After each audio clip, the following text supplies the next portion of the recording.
Ladies and dingleberries, Andy here, author of the best Tinder guide on the internet, and the reason why lockdowns happened over the last 2 years. My bad on that one, guys. This is the Kill You're in a Loser show. Let's fucking go. So I have this...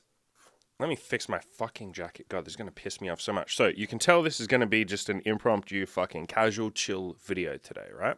Low effort. Can't be bothered. I want to drill something into you guys. I've made this point on so many different podcasts. When you're having a day or a week where you just can't really be bothered showing up, your only mission is to do exactly that. Just show up. This is that video.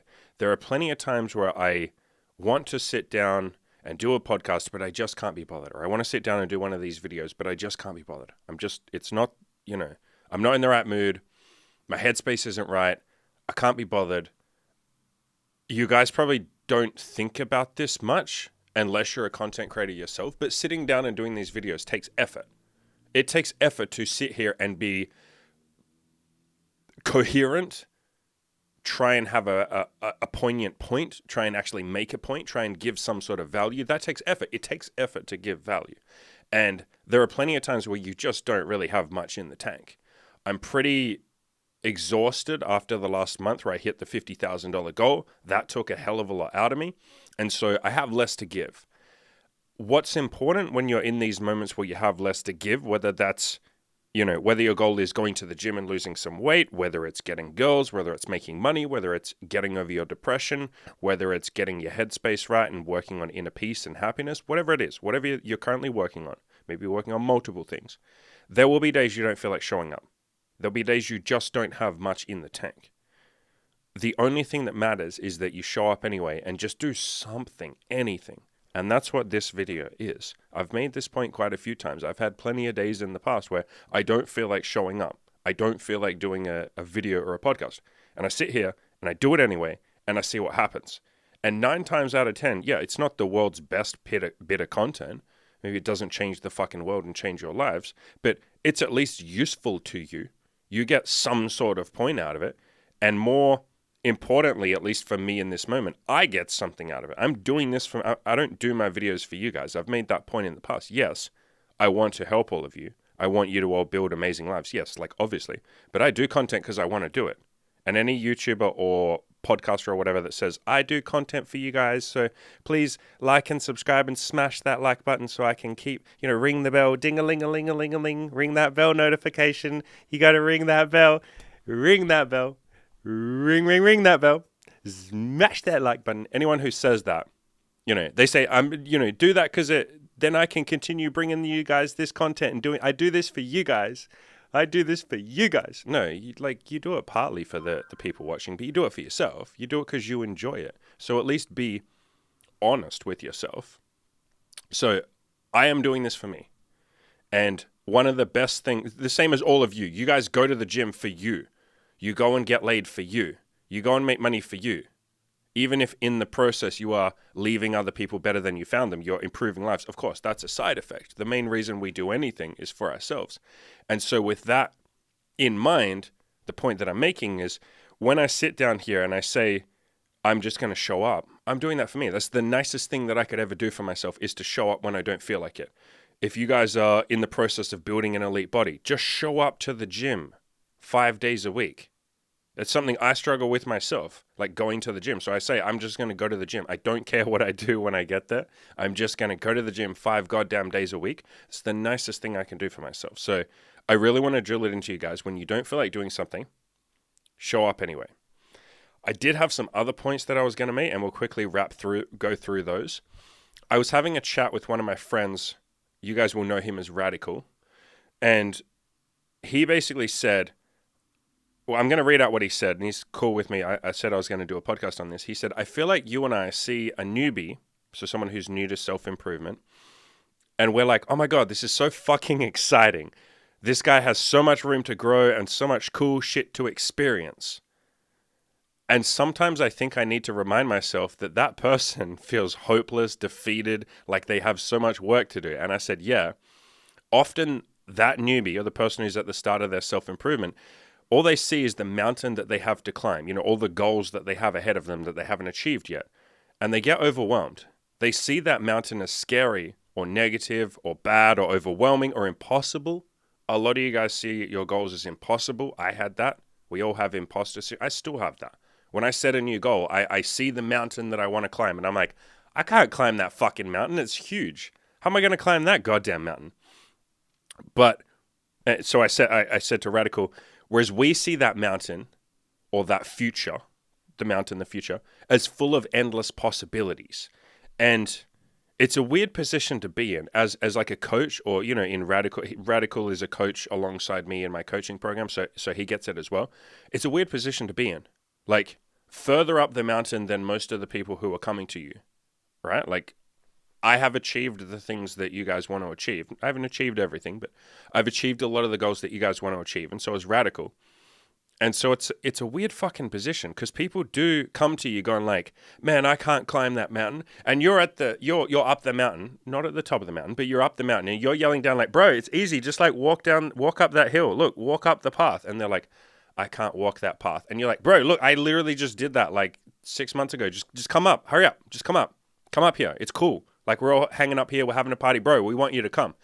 And when you're down the bottom of that mountain, you're like, I can't climb the mountain. My feet might hurt. Or for more relevant examples, things like, I'm too short, so I can't get laid. I'm too old, so I can't quit my job and start a business. You know, I'm too fucking Asian or Indian or whatever other bullshit, so women won't like me. I'm too much of an autist, so I can't make friends. I'm out of college, you know, I missed my college days, so it's too late for me to make friends and build a social circle and be cool. Like, these kind of excuses. And the rest of us are up, like higher up on the mountain going like, bro, can you come up here, please? Like, we want more people. We want to build this tribe up here. We want as many people as possible so the party can be even better. Like, please come up here. You can encourage us. We'll encourage you, bro. Come up here.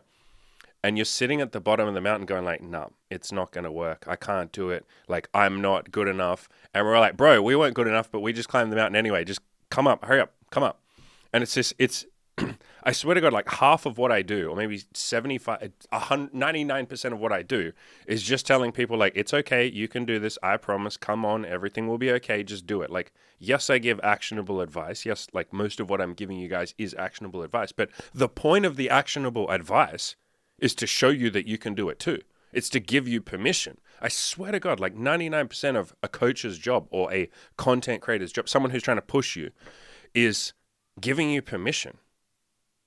Like, just telling you, yes, you can do this thing. Again, going back to that mountain analogy, it's sitting up higher up the mountain and saying, hurry up. Like, come up here. It's cool. Hurry up. You're allowed to come up. But I'm not allowed, you know, I'm not a player, so I can't get laid like you do. It's like, bro, we're inviting you to the fucking club. Please come into the club. I'm not cool enough to come into the club. It's like, we're literally telling you to come into the club. No, I don't think I'm cool enough to come into. What if the girls don't let me in the club? It's like, bro, the girls are up here as well saying that you can come into the club. And I have literally had women on my podcast, women that I've slept with, or that we're, you know, my girlfriend and I are sleeping with. I've had them on the podcast. I've asked them these kind of questions, and all the girls say like, yes. Like, I've had, for examples, I've had guys say, I've had coaching clients say, I can't get laid a lot because I'm Asian. So I will ask multiple girls on my podcast, like, would you date an Asian guy? And they're like, yes. What do you mean, would I date? What are you talking about? Why wouldn't I date an Asian guy? And you're like, yeah, but this guy doesn't think that he can get laid because he's Asian. And they're like, why is this guy racist? Why is this guy racist against himself? Of course I would sleep with an Asian guy, as long as he's cool. As long as he's like a decent human being and he doesn't like beat me up or call me an ugly piece of shit or something. Like, yeah, if he's just a normal human being, yes, I would date an Asian guy. I had a guy who had really bad erectile dysfunction. He had like a botched surgery and his dick didn't work. And I remember I asked on a podcast, one of the girls, I said, would you, if there was a guy whose dick would never work again, like his dick would never, he could never get an erection for the rest of his life, would you date or sleep with him? And she's like, yeah.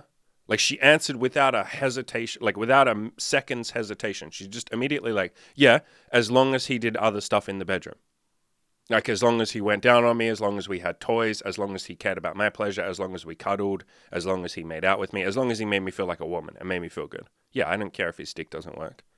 Like, why would I care? I asked Imogen the same question. She's like, no, I wouldn't care as long as he like made me orgasm and cared about my pleasure. Like we still have to have some sexual energy and attraction. He can't just like do nothing. But as long as he fingers me, makes me feel good, yeah, why would I care?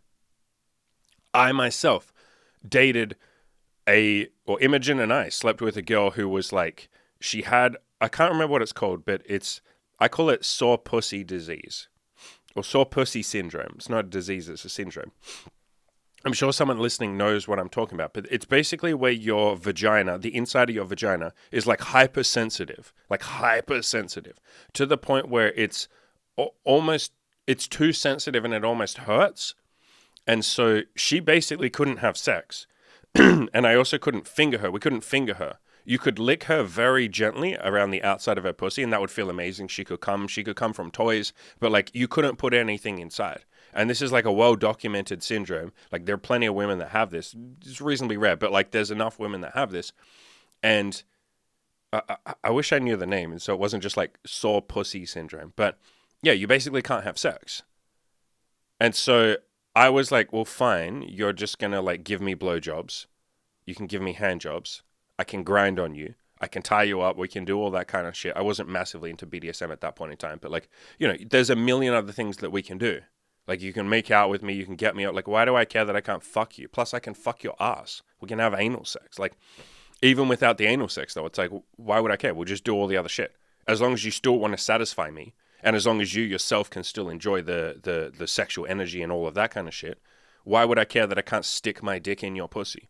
And I'm sure a lot of you listening, think about it right now. If a girl could not have, like you couldn't put your dick in her pussy, but she was still a really good person, very feminine, very sweet, very attractive, like you were super attracted to her, and she was very dedicated to pleasing you and making sure you got off all the time and you weren't unsatisfied, would you care that you can't stick your dick in her pussy?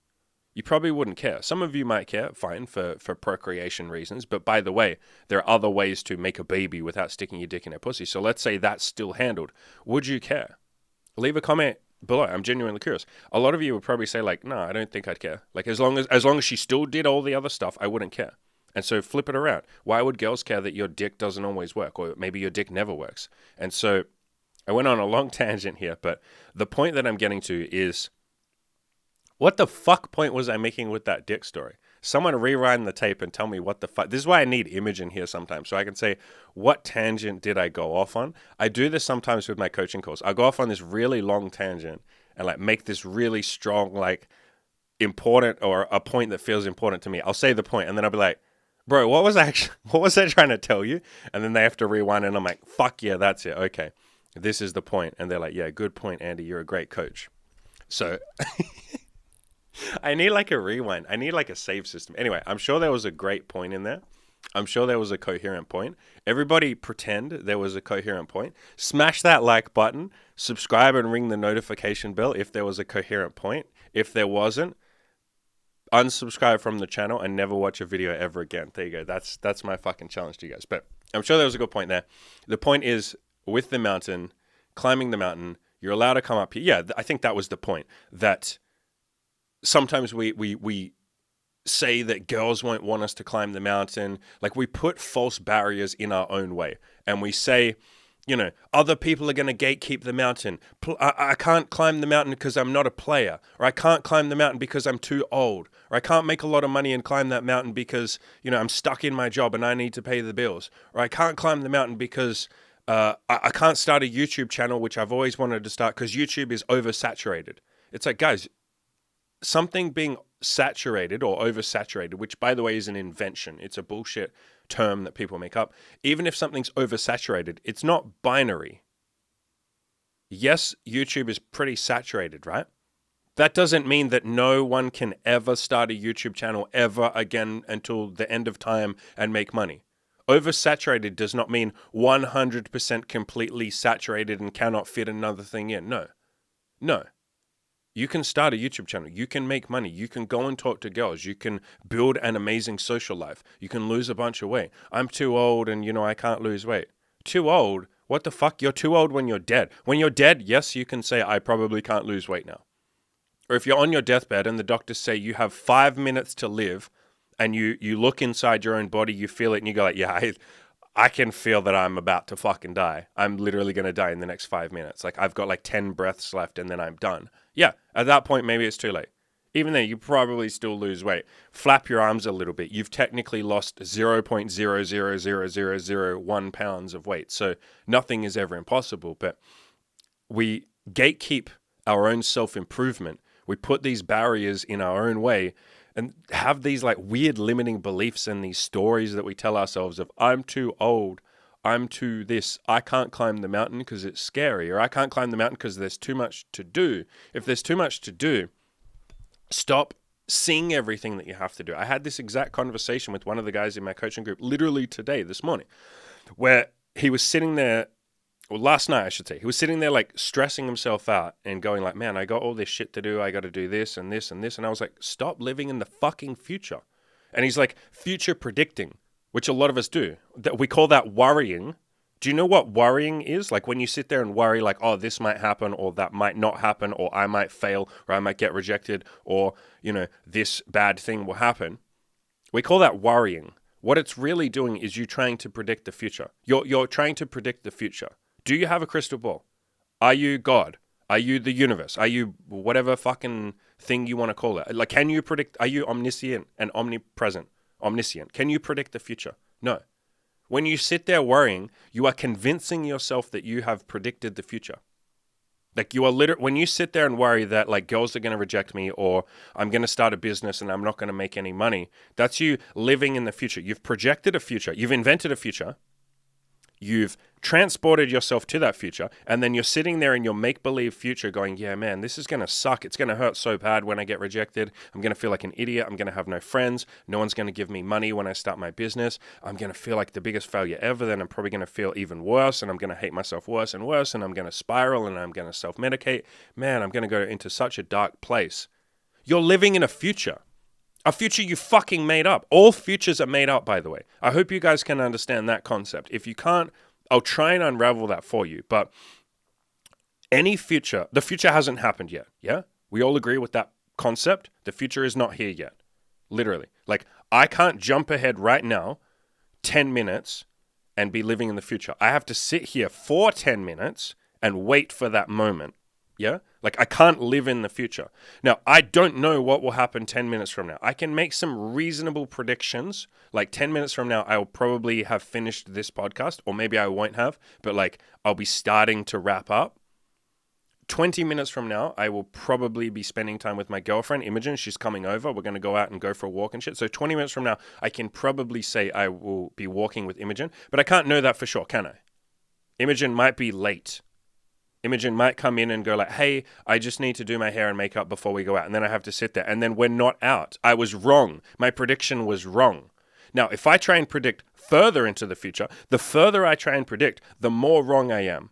And if we can establish the fact that I can't even predict what will happen 10 minutes from now, 10 minutes from now, I can't predict what will happen. I can guess, but I've been wrong a billion times in the past. So let's just say I have like a 50% accuracy. It's probably less than that. Most of you listening, if you're reasonably rational, will be able to admit, yeah, I probably predict the future wrong at least 50% of the time. I'm probably wrong 98% of the time, if I'm honest. I get it sort of in the ballpark, but a lot of the time I'm just wildly wrong.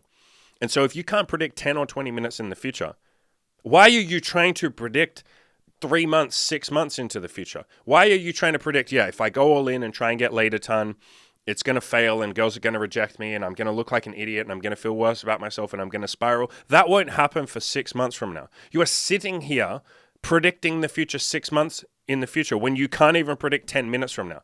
How utterly fucking insane is that? That's ill. That's mentally ill. That's insane. That's literally insane. You've invented a future, you're living in that future, and it's going to probably be wrong. You're probably going to be wrong. When we're predicting that far in the future, we can just put our hands up and say we're going to be wrong. Did any of you predict that in 2020 we would all be locked down and wearing masks and the government would go fully fucking mentally ill and everyone would be panicking, oh my God, there's a fucking flu virus equivalent, oh my God. Like, would any of you have predicted that? No, I didn't predict that. Why would we predict that?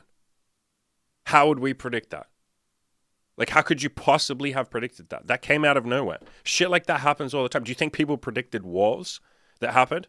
Maybe they predict them a couple of months before they happen, but they certainly don't predict them 6 months before or a year before. You're sitting here trying to predict what will happen in the future, a long way in the future. That's ill. That's mentally ill. That's insane. That's hysteria. That's paranoia. It's some sort of fucking insanity. You're out of touch with reality. And so when you sit there and say, I can't climb that mountain because I might fail, or I can't climb that mountain because I'll get rejected, I can't climb that mountain because I'm not good enough.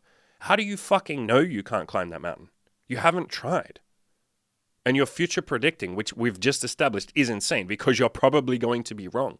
And even if you were mildly correct, there was basically luck being correct. When you predict the future, being correct is just fucking luck. It's a gambler's fallacy to say, hey, I did it, I predicted. You're ignoring all the 100,000 times you predicted it and got it wrong. So agree that we can't predict 10 or 20 minutes from the future. A car could just come smashing through my front door right now. How do I know? A plane could crash. Terrorists could blow something up. Someone could knock on my door and be like, hey, bro, I'm from next door and we're having a party. Would you like to come over? And then all of a sudden I have a fucking best friend.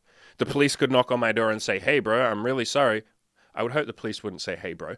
Hey, sir, I'm really sorry. Your mother died in a fucking car accident.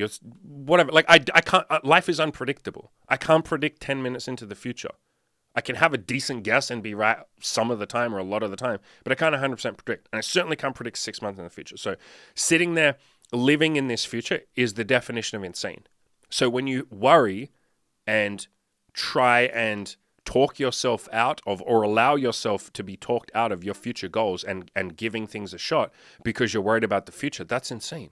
That's insane. You're probably going to be wrong. And every single coaching client I've worked with, half of you guys in the comments and most of the people on my forums, like when you actually start this shit, all of this stuff, like when you start improving yourself, all of the stuff you were terrified about happening doesn't happen, does it? How many of you were terrified that if you walk up to women and say, hey, you're really cute. My name is Andy. What are you up to today? Would you like to go for a drink with me? Let's go on a date. When you actually think about doing that for the first time, you're worried that she's going to call you a rapist. She's going to scream at you. She's going to tell you that you're ugly and you're a piece of shit and you don't deserve to be doing this. She's going to tell you to go to hell. She's going to just be really bitchy and tear your fucking heart out. These were all the things I was worried about. I'm sure most of you are worried about them too. Most of my coaching clients tell me they're worried about those things. When you actually talk to the girls for the first time, does any of that happen? No. Girls do the one thing you didn't predict, which is they are ridiculously fucking sweet. And some of them will actively like blush and giggle and say, you've really made my day. This was really nice. Thank you for telling me that I'm pretty. Thank you for telling me that I'm cute. No one's ever told me that before, like in public. Thank you. Thank you. I'm glad you did this. You didn't predict that. When I first started trying to make money and pay the bills from coaching, I was convinced everyone was going to say, Andy, you're using people for money. Andy, you're a bad person if you're trying to monetize your content. You should just be doing this from the goodness of your heart. Andy, I don't want you to make a lot of money. You'll be a sellout. Andy, I want you to just do it for the art. I was convinced that people were going to write fucking, I don't know, blog articles or review me or something and say, this guy only cares about money and cash and he doesn't care about fucking doing it for the... I had all these thoughts of all this bad shit that was going to happen. None of it happened. Some of my coaching clients that I've helped with money, that I've helped build their businesses up, one guy in particular told me that his biggest fear was that people were going to review bomb him and on... Because he had like a services business. He had like an actual... Like he would provide a service for people. He was convinced that people were going to go on his Yelp or his Google reviews and just leave him a bunch of 1-star reviews. He was terrified that if he ever fucked up or made any mistake ever with any client ever, they were just going to get all their friends and family to review bomb him and his business would shut down and he'd go homeless and he'd die. He was terrified of that. And he did make some mistakes and do some genuinely bad jobs for people and nothing bad happened.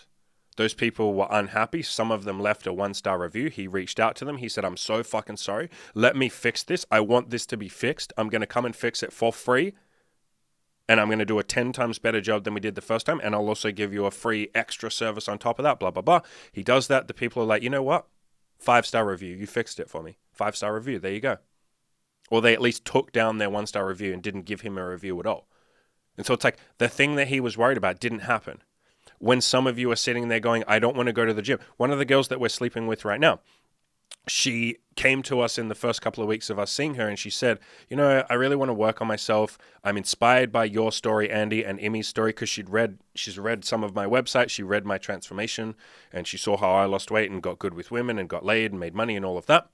And she said, I want to do the same thing. I want to go to the gym, but I've never been to a gym. I'm terrified. She had so many fucking fears of going to the gym.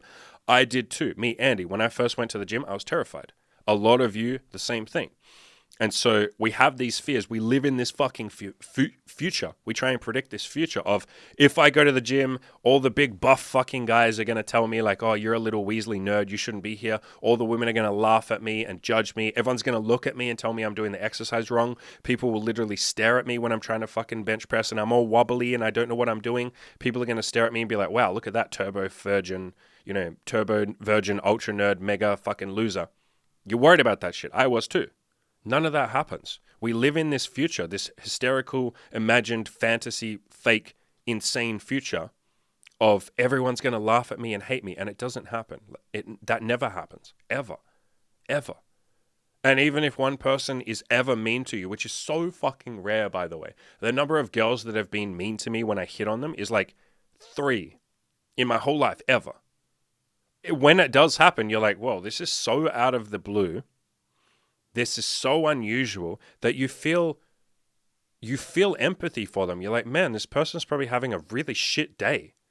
For them to be this mean to me, fuck me, their life must suck.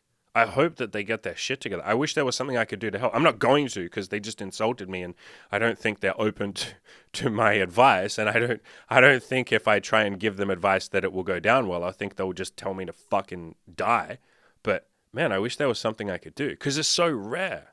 Because most people are nice, and the future doesn't happen the way that you guess it will. You're living in this weird fantasy world when you worry about the future. Same thing about the past, by the way. When you live in the past, when you dwell on the past, when you say, man, I was bullied in high school, or man, like all those girls rejected me, or man, I tried talking to girls before and it just didn't work out, or, I tried starting a business and I failed, or, I tried to hustle and make a bit of money on the side, but I just ended up making like $10 and it wasn't worth it for me. When you live in the past is already gone. It's literally already gone. So you're being equally as insane as when you try and predict the future. You're worrying about a memory. The past is a memory, and our memories aren't perfect. You've probably told yourself stories of how bad the past was. You've built it up to be bigger than it was. So it's, again, a fantasy. It's imagined. It's a nightmare. It's something fake you've invented. And even if you're 100% accurate with the past, which you won't be, because if the past is bothering you, that means you're telling yourself stories of how much it sucked. That's not rational. Rational, logical people don't sit there and add extra shit on top of it. Rational people don't add extra suffering on top of reality, do they? What is being rational? What does rationality mean? Rationality means you just say it in almost like a calm, clinical, stoic, scientific sort of way. You say, okay, I tried to start a business and I made $10. That's it. That's the rational way of saying it.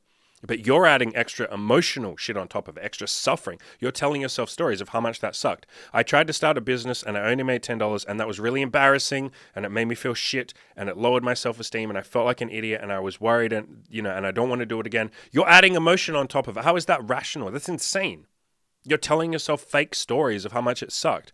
It doesn't have to suck. You're telling yourself it sucked. The truthful, logical, rational statement is, I tried to make $10 and I failed. I tried to start a business and I made $10. That's the rational way of saying it. Or if it's girls, I talked to 5 girls, none of them gave me a phone number.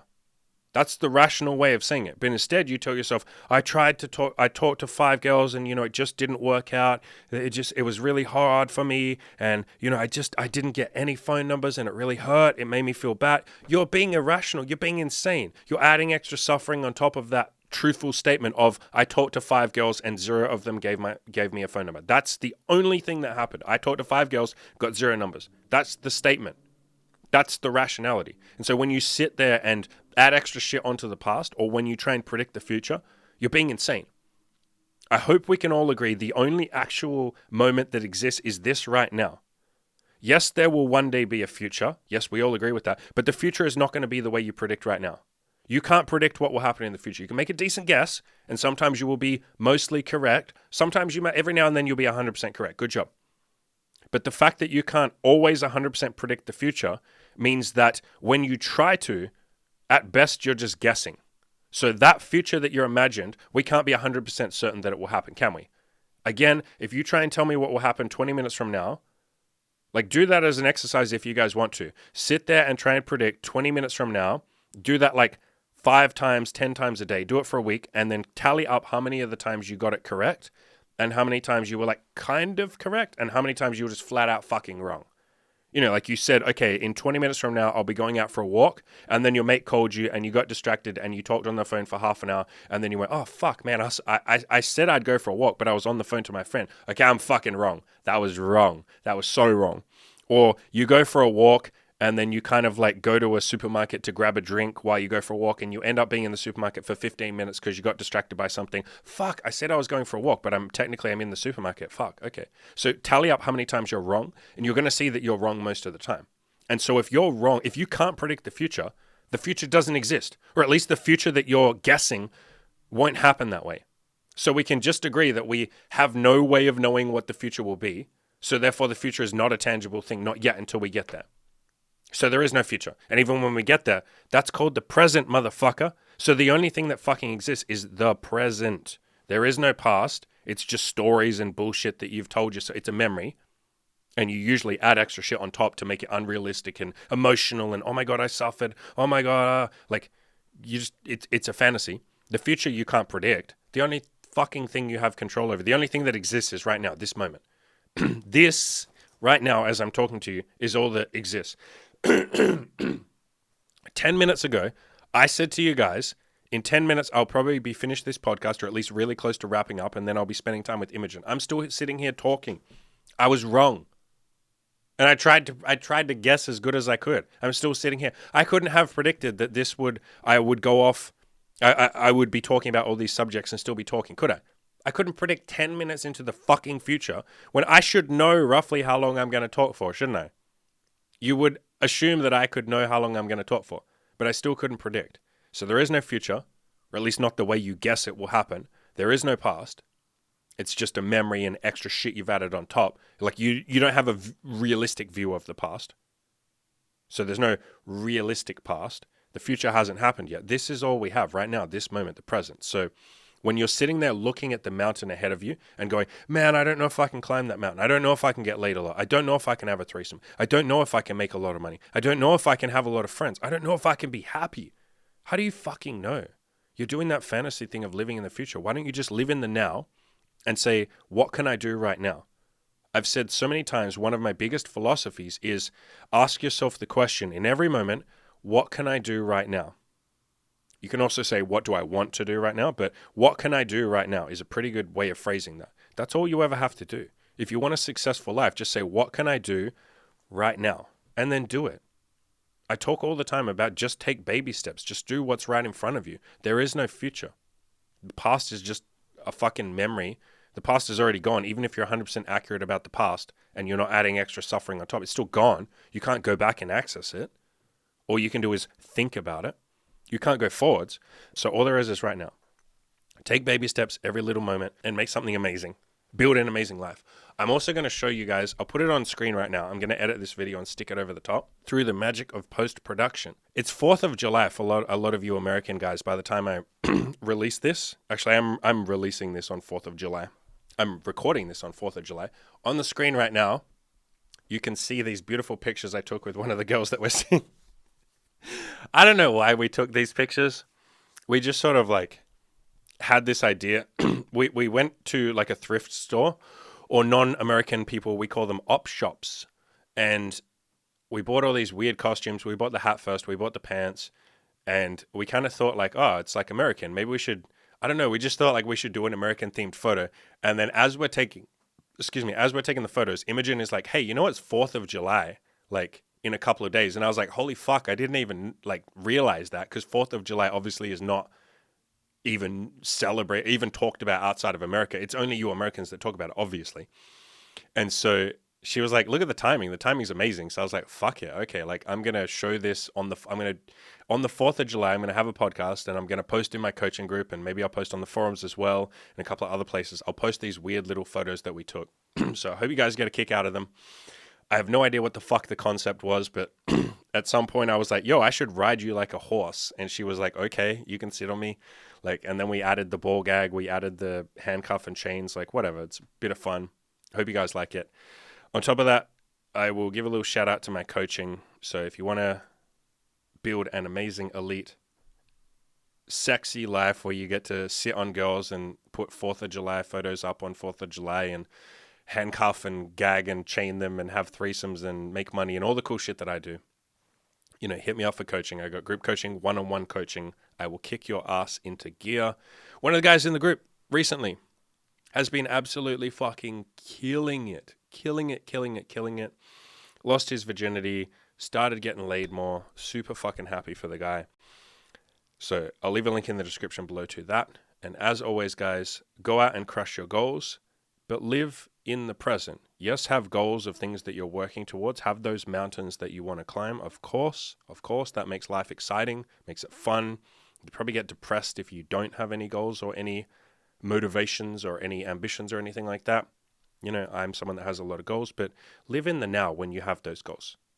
Yeah, like sit here and focus on the baby steps that you can take right now.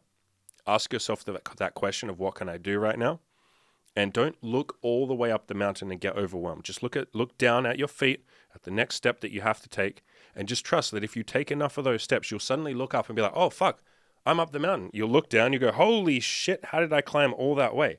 Because you didn't look back. You just gently climbed. Or you didn't look up, I should say. You didn't sit there and go, man, I have all this to do. I'm overwhelmed. I'm stressed. I'm scared. No, you just took one little baby step every day and you made it happen. That's the way you build an elite life. It's the way you get to any of your goals, one step at a time.